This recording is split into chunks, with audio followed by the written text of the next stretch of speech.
My name is Dr. Benjamin Oluwatosin Benjamin. I am the Executive Director and founder of the Benjamin Olojobutu Foundation. Okay, at what time and moment of your life did you discover there's a need for you to go into this initiative? Okay, so I had an accident 2.5 years ago. On my way home from work, this drunken driver ran into my car and crushed it and broke my right leg in 3 places. I was rushed to the hospital, a hospital in Lagos, and I was laid on the floor, left on the floor for 3.5 hours. Nobody attended to me. I was in a pool of blood, almost dying, and somebody passing just saw me and said, "I know this guy," before I was attended to. So in the midst of that pain and that quagmire, I got a divine instruction from heaven that I must turn my pain into helping poor people in the local communities. And you don't know me, if me as a doctor, I've gone through that kind of a deal. What happens to people that are in those rural areas that don't have access to healthcare? What do they go through? Just say that they died after a brief illness. What is brief about the illness? So that's how this initiative started and this vision started. Well, our vision is to use love and compassion to change the healthcare space, most especially in the rural areas. To help poor people that don't have access to healthcare solve their problems, especially their surgical problems, free of charge. Looking at such initiative is a very, very large and humongous one at that. What has been the major challenge in rolling out these visions of yours? So, I think it's not a culture of us in Africa to give, and people think you're not normal if you're giving. So we have to use our personal funds, our friends and family. Some funds my father left for me before he died to kickstart the process. So more within is funding. Sometimes we go to villages that want to do 50 surgeries. We get there, we see mammoth crowd. You have to increase the number to 100, 140.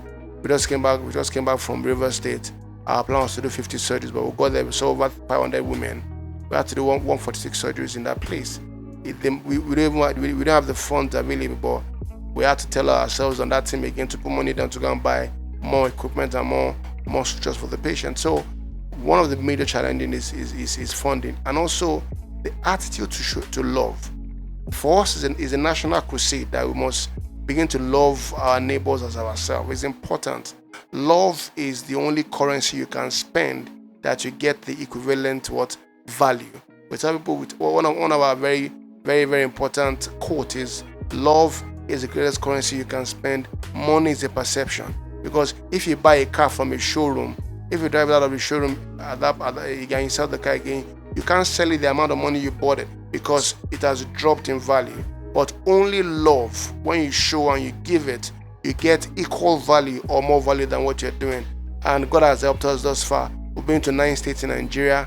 We've done over 1,500 surgeries in the last 8 months for poor people, and God has been faithful. Traveling for hours in these roads in Nigeria with kidnapping and everything. God has kept us with our team. We went to Bekwara. Bekwara is in River State. Bekwara is in Cross River State. At that point, we traveled for 27 hours on the road, and we got there safe. And in that place, we did 201 surgeries in Cross River. God has been very good to us. So for us, it's about showing love clearly, changing the healthcare space, letting people know that this profession is a noble profession. You have to show love to people to be a great doctor. That's the value we're trying to preach. Research has it that over 20 to 40% of the feminine gender, struggle with this tumor in their reproductive years. How can we beat these figures down? So that's one of the things we're doing as a foundation. I can tell you that we've done over 750 fibroid surgeries in the last 8 months for women, then breast lumps, then lipomas and hernias for men, and it is scourge. One of the things is that it's a lot of superstition, a lot of local people telling them local things that there's a particular drug that can shrink the fibroid, that can make you pass it away, so they're not seeking help on time. So it's important as foundations and with you as Pure Heart and other people that are into women, that are into women activities and women initiative, to begin to tell them that early detection is important and they need to seek help on time. No drug, no herbal medicine will shrink a fibroid. No. it's a fallacy, it's a superstition, it's a lie. So if they seek help on time, they get help on time. So we've been to places that we've seen masses weighing 8.1 kg, people have over 10 years 7.2 kg. Why? Because they left it in their tummy and they're taking herbal medicine and they didn't seek help.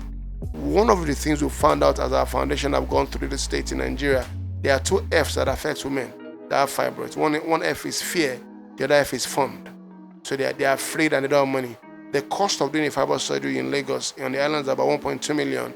On the mainland, is about 500, 600K. How many folks can afford it? Yeah. So for us as a foundation, we magnify faith, not fear.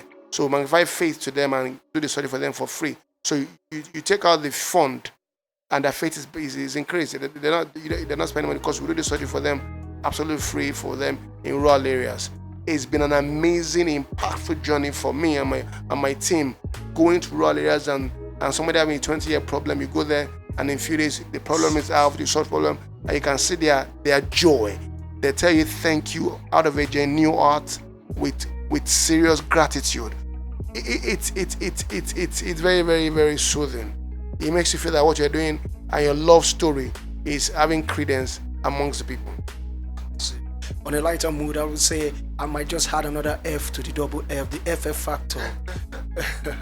So, talking to you backstage, you talked about changing the narrative. What would you say about Pure Heart today? Another, NGO, non-profit organization coming through to support you on this initiative, on this very day you're carrying this initiative, Priority Any Code. What would you say? It's very critical and important that we are all doing one thing, affecting people, changing lives of people, changing the narrative. We must collaborate, because one tree can never make a forest. I can't reach everybody, Pure cannot reach everybody, but when we come together, Bible says one shall chase 1,000 to 10,000. Is usually in geometric progression. It's not arithmetic, so it increases.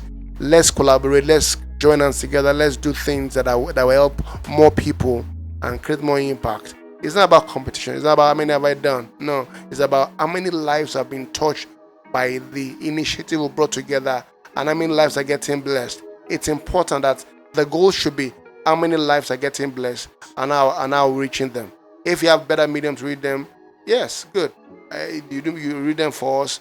I am just a surgeon, love to enter theater and take out masses. Your own, see what you're doing today now. Good interview, very nice equipment. That's your core. So we combine together, we collaborate together, which can change this country and make love the principal thing.